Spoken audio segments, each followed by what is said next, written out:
Hey guys, welcome to the channel. If you love tech and useful tips, hit subscribe. Let's jump in. Figuring out which ABS sensor is faulty without the aid of an expensive diagnostic scanner might seem like a daunting task, especially when that persistent ABS warning light illuminates your dashboard, signaling a potential compromise in your vehicle's crucial anti-lock braking system. However, with a systematic approach and a few basic tools, you can indeed pinpoint the culprit right in your own garage. The first crucial step is a thorough visual inspection of all four-wheel speed sensors and their associated wiring. Begin by safely jacking up each corner of your vehicle, ensuring it's securely supported on jack stands. Remove the wheel to gain clear access. Carefully follow the wiring harness from the sensor, which is typically mounted near the wheel hub or knuckle, looking for any obvious signs of physical damage, such as frayed wires, cuts, exposed conductors, or loose connections. Pay close attention to areas where the wiring might rub against suspension components or steering linkages, as these are common points of wear and tear.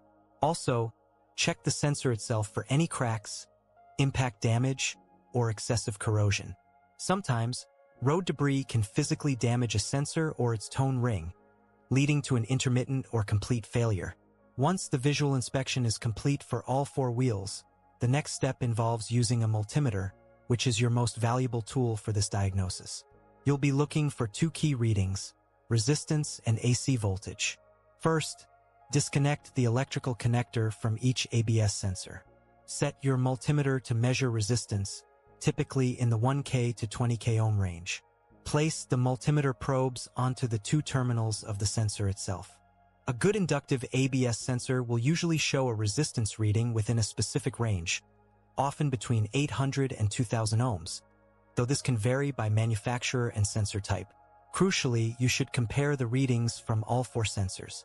If one sensor shows an open circuit, indicated as OL or infinity on most multimeters, or a very low resistance, near 0 ohms, it's highly likely to be faulty. This indicates an internal break in the sensor's coil or a short circuit. Following the resistance test, switch your multimeter to measure a low range of AC voltage, usually around 200 MV. Reconnect the multimeter probes to the sensor terminals. Now manually spin the wheel as fast as you can. A good ABS sensor, as it passes over the teeth of the tone ring, will generate a small, fluctuating AC voltage signal. You should see the millivolt reading on your multimeter fluctuate as the wheel spins. A faulty sensor, or one that isn't properly reading the tone ring, will show little to no AC voltage output, remaining at or near 0. Again, compare the output from each sensor. A significant difference in AC voltage generation, or a complete absence, strongly points to a bad sensor. Don't forget to also inspect the tone ring itself, which is the toothed ring the sensor reads.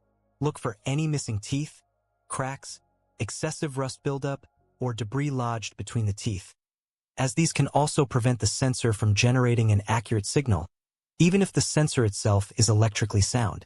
Finally, if the sensors test good, meticulously trace the wiring harness further back towards the ABS module, checking for continuity and signs of damage or corrosion in connectors along the entire path. A bad connection or damaged wire anywhere in the circuit can mimic a faulty sensor. By systematically working through these checks, you can effectively diagnose which ABS sensor is bad without needing a specialized scanner, saving you time and money. Thank you for watching, and please remember to like and subscribe for more helpful automotive tips.